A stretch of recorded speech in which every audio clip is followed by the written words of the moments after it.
It is Thursday, October 22nd, 2025, and this is episode 82 of the Carlos Whittaker podcast. Welcome, friends and fam, to another episode. If you're a little shook watching this on YouTube or on Spotify or wherever you watch your podcasts, it's because I'm not Carlos today. I'm Parlos. That's right. I played golf this morning and I made a decision to not change and to come onto the podcast wearing my golf outfit, which is not remotely who I normally am. But for 9 holes this morning, I became Parlos. Now, I think I have let all of you know that I am very addicted to golf. I started playing, I think it was July, and I can't stop. Like I'm finding the cheapest course, like $13 to walk 9 courses in Nashville, and I'm playing. So I'm basically playing like on cow pastures, but I'm having a blast. I love it. And today, we're not talking about Parlos. We're not talking about golf. We're talking about hypocrisy. Did I lose you? I waited 1 second before I said anything else after hypocrisy. Now, to be fair, I'm not talking about anyone else's hypocrisy. I'm going to lead off with my own. And then I would like for you to think about yours. It's going to be a really thought-provoking conversation today. I believe that it's going to be necessary for every single one of us to get to the place where we can call out the hypocrisy, not in other people, because that's easy, but actually in ourselves. I believe it's important. I believe you can do it. And I believe I'm going to give you the tools to be able to handle that, because once you see it in yourself, then you're going to feel a lot better about calling it out in somebody else. But they will never be able to hear it when you call it out in them if you don't call it out in you first. So, you ready? Is it okay to call out the hypocrisy on the left, on the right? Not unless you call it out in yourself. So, where do we find ourselves? We find ourselves at a pretty emotional moment. It's Wednesday, October 1st is when I'm recording this. But just a few days ago, on Sunday morning, we found ourselves at another kind of point in society where everything fell apart. September 28, 2025, a few days ago, in Grand Blanc, Michigan, a gunman who was an ex-Marine, I'm going to say his name, but he crashed his truck into an LDS chapel during Sunday services. He opened fire. He torched the place. As of right now, I think there's 4 dead, including a 6-year-old and a 78-year-old. I think there's 8 wounded, some from the bullets, some from the smoke. And we've got families shattered. We've got a house of worship in ruins. And amid all the ashes, we also have crickets. Crickets from outrage machines. Outrage machines that lie in their collective side of the aisle. Outrage machines that operate in both. There's outrage machines that are very loud. There's not crickets. It's the opposite of crickets. They're loud here, but they weren't loud a couple weeks ago. Then it was crickets. I think we need to all acknowledge something, because this is actually too plain, ordinary, smack dab right in front of us. This is too easy of a situation to call out. Just because it was so blatant. There's no hiding this one, because they happen so close together. Everybody needs to be able to say, everybody, I have selective outrage. Now, you listening right now, if you're a human being listening, okay, so if you're a dog listening right now, if you're a donkey or an elephant, you probably don't have selective outrage. But if you are a human listening, you have selective outrage. You see, the way that outrage seems to turn on and off depending on what tribe was injured. It is absolutely okay to call out the hypocrisy. But before you call out hypocrisy in somebody else, you got to see it in yourself. So, I mean, let me just kind of hang out for a few minutes, talking about, let's just say left and right. Let's go left and right. Let's just do it. Okay. Progressive voices often are quick to spotlight right-wing violence. Okay. So Mormon church shooting, it was, as of right now, everything is pointing to, this was not a liberal, trans, no, all the signs are pointing to this man, was a violent right-wing dude. Okay. So progressives are quick to call that out, obviously, right? We got American flags, we got NRA bumper stickers, we got presidential candidate signs in the yard, we got T-shirts, we got Facebook posts, we got everything. It's all there. So I guess the question is, if you, now listen, I'm going to talk to both people, okay? So don't get offended and turn off right away. This is a safe place, right? Safe place. Did you scroll past this story faster than others?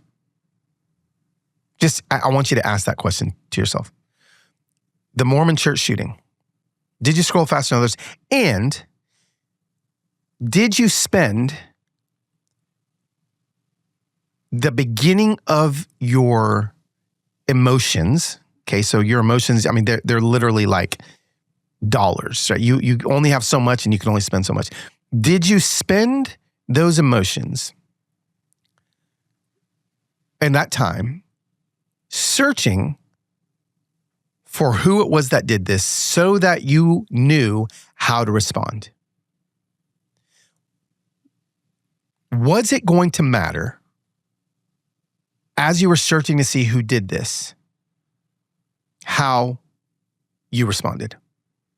Was your response dictated by who did this? Because I want us to go there with Charlie Kirk's horrific assassination a few weeks ago. Were you waiting to find out more about the assassin before you said anything? With the Mormon church, were you waiting, and did you actually change your response based on the fact that this horrific assassination on incredible, holy humans took place by somebody on your side?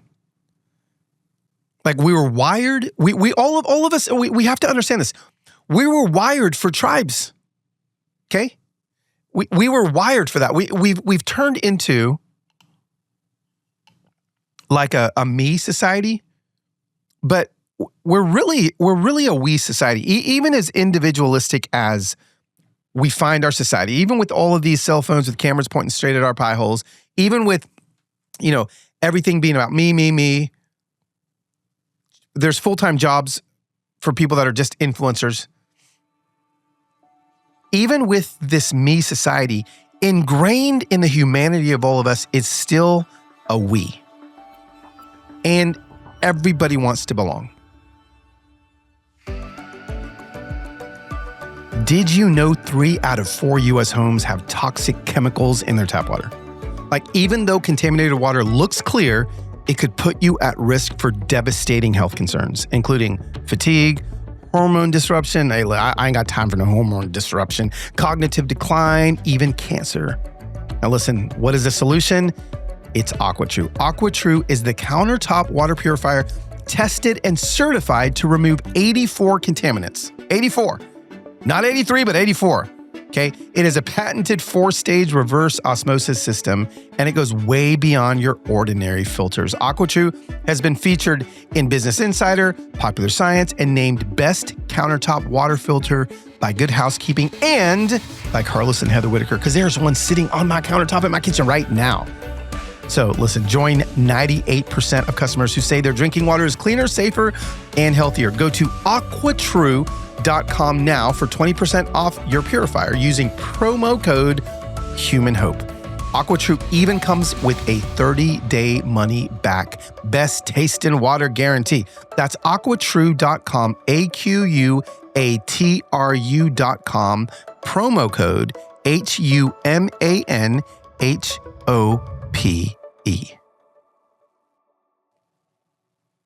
So if we're wired for tribe, and we're wired for we, I think one of the first things we have to do, whether you're on the left or you're the right, okay, whether you're silent on the left during Charlie Kirk's assassination or silent on the right during these Mormons' assassinations, I think you have to notice when you are tempted to ignore. I do it. I do it myself. Who's the shooter? Okay. Whew. Oh, crap. I think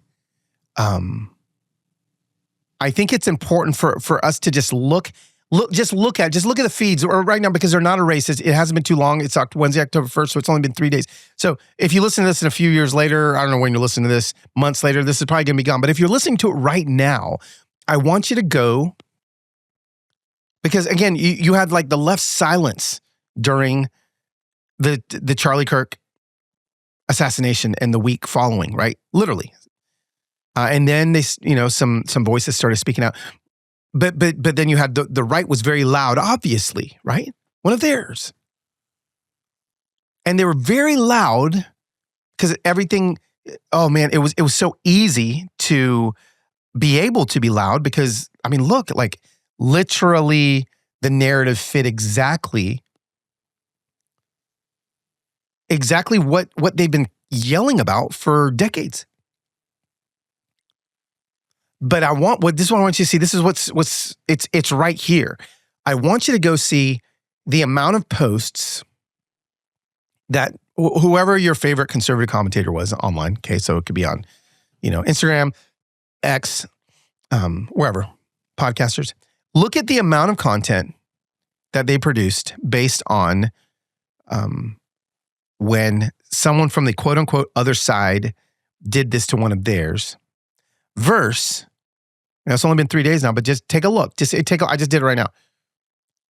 How many things they have said about this wasn't just one person. This was, who knows how many are going to die by the end of this? But little kids, senior citizens, an entire church burned down. 8 wounded by somebody that is quote unquote on their side. I think what ends up happening is that you see very clearly, like nobody can say that we aren't selective with our outrage on the left or the right. It just is.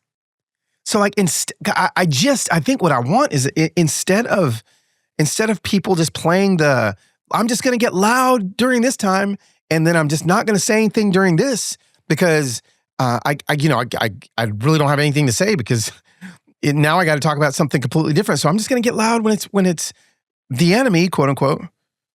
I just think that I'm ready for everybody to say, hey, I need everyone to know. Let's put up a big banner on our X profiles and bios and on Instagram saying, hey, I get selectively outraged. It's hard for me because I get selectively outraged. I mean, so many of the people that were so loud the last few weeks have downplayed the LDS attack. once the shooter's politics surfaced. I mean, let's keep calling out the hypocrisy both places. Somebody called it out for me, Carlos. You know, this is literally like I posted about the LDS church attack on my stories, and I was like, I said specifically, praying for my LDS Insta Familia after this week's mass shooting.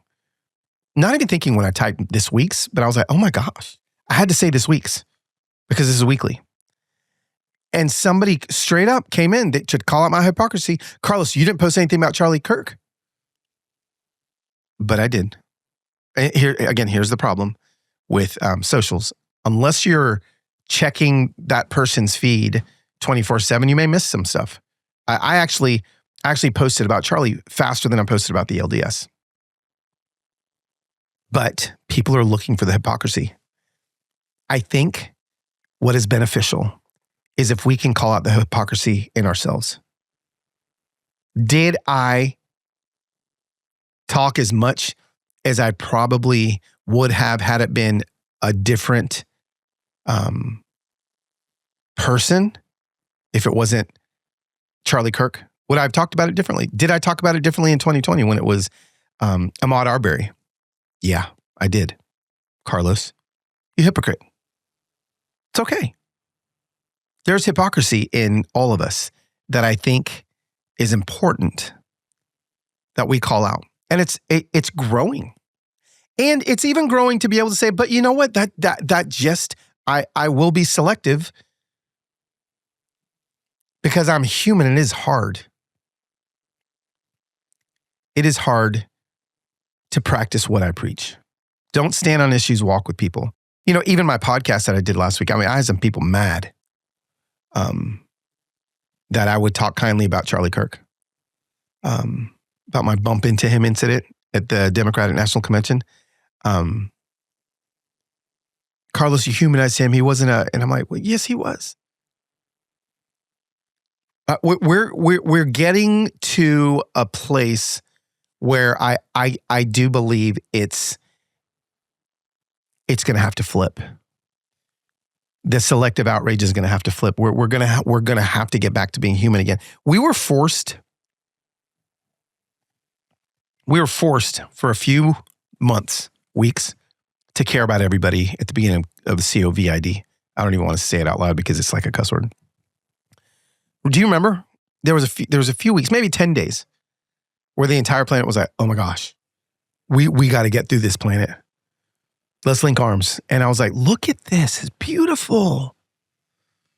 And we made it about 10 days. And then it went away. Why? Why? We have literally turned every tragedy, every single tragedy, all of them, into a proxy war. Right?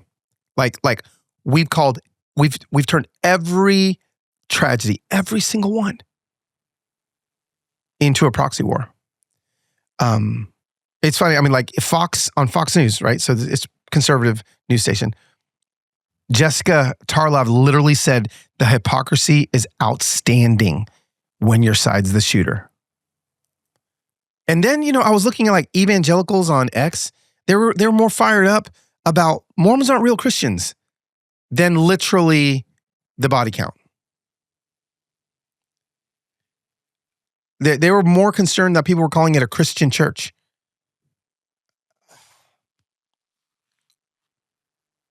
I think admitting it will help us begin to build bridges. Okay. Listen, this isn't just clicks, right? This is soul deep.